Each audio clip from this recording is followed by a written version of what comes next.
The empty nest. The house was quiet now. Too quiet, Emily thought, as she moved through the familiar rooms that once buzzed with life. The kitchen, usually a hive of activity with the smell of pancakes and the sound of her children laughing and talking, felt still and cold. She paused at the doorway, glancing at the table where her son Ben used to sit, slouched over his schoolbooks, and where her daughter Sarah would giggle as she helped set the table. But that was months ago. Now, the house felt emptier than ever. Ben had left for college last fall, the same as Sarah had 2 years before him. Emily remembered the day Sarah had packed up her car and driven off to start her new life in another city. She had been proud of her daughter, but her heart had ached. When Ben followed in her footsteps, leaving only a few months later, the silence in the house grew even louder.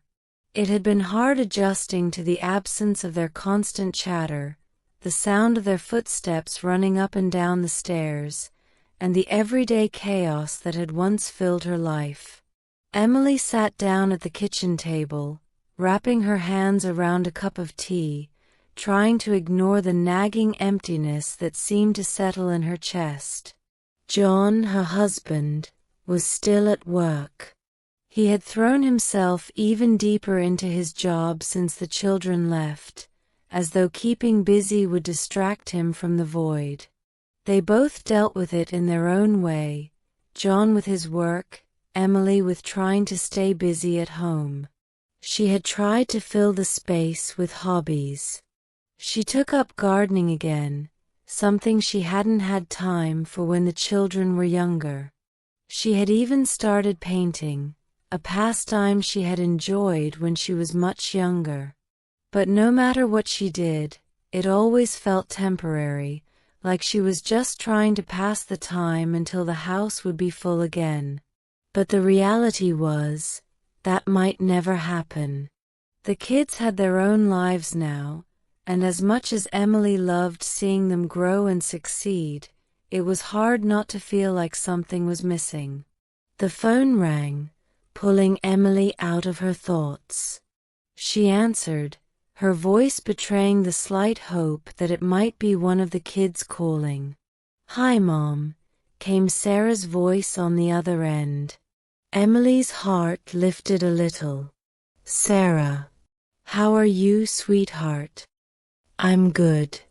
I just wanted to check in and see how you and Dad are doing." "We're doing fine," Emily lied. "It's quieter around here, that's for sure. But we're managing." "I miss you guys," Sarah said, her voice softening. "It's been a while since I've been home." "You're always welcome to visit," Emily said, trying to sound casual, though her heart ached to see her daughter. "I know. I've just been so busy with work and everything. I'll try to come home soon, I promise." They talked for a few more minutes before Sarah had to go. After hanging up, Emily stared at the phone in her hand, a mixture of happiness and sadness swirling inside her. It was always good to hear from her children, but the conversations often felt too short, leaving her longing for more. That evening, John came home from work. He found Emily sitting in the living room, staring at the framed photos of Ben and Sarah that decorated the walls. He walked over, placed a kiss on the top of her head, and sat down next to her. "Sarah called today," Emily said, not taking her eyes off the photos. John nodded. "That's nice. How is she?" "Busy, as always. But she says she'll try to visit soon." Emily paused. "I miss them, John." He sighed, leaning back in his chair. "I know. I miss them too. But they're growing up, starting their own lives. That's what we raised them to do." "I know," Emily said, her voice barely above a whisper. "But it doesn't make it any easier." They sat in silence for a while, the weight of their shared feelings hanging in the air between them. John, always the practical one, didn't talk much about his emotions, but Emily knew he was feeling it too. The house was as much his home as it was hers, and without the children, it felt incomplete. Over the next few days, Emily found herself thinking more and more about what she could do to adjust to this new chapter in her life. The empty nest wasn't something she had prepared for, and now that it was here, she felt unsure of her place. She had spent so many years taking care of Ben and Sarah, making sure they had everything they needed, being their mother every single day. Now, without that role constantly defining her, she felt a bit lost. She decided to reach out to some of her old friends, women she hadn't seen in years. They had all been busy raising their own families, just like she had, but now their children were grown too. Emily wondered if they felt the same way she did, grappling with the quiet and the sudden change in their routines. A week later, Emily found herself sitting in a cozy cafe with her old friend, Linda, who had also recently become an empty nester. "It's strange, isn't it?" Linda said, stirring her coffee. "For years, everything revolves around the kids, and then suddenly they're gone. It's like we have to figure out who we are all over again." Emily nodded, grateful that someone else understood. "Exactly. I've been trying to fill my time with hobbies, but it's not the same. I feel like I'm just drifting." "I know what you mean," Linda said, "but I've been trying to see it as an opportunity, a chance to focus on myself for a change. It's hard though.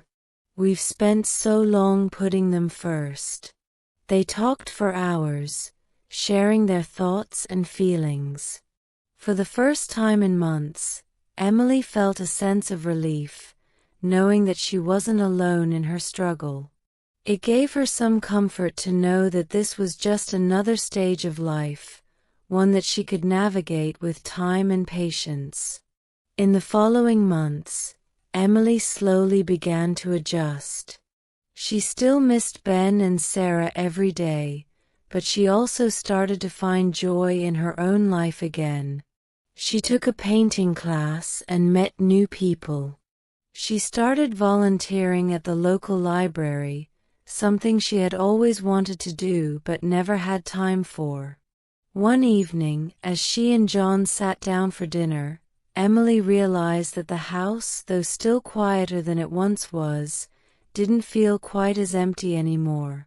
There was a new rhythm to their lives, one that allowed space for both the memories of the past and the possibilities of the future.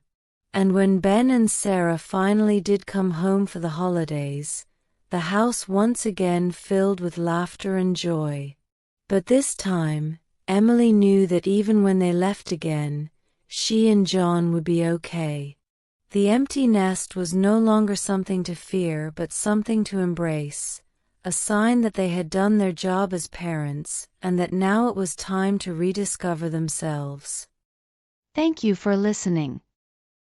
Like, subscribe, and share our channel Magic Mingle with your friends to enjoy more magical stories.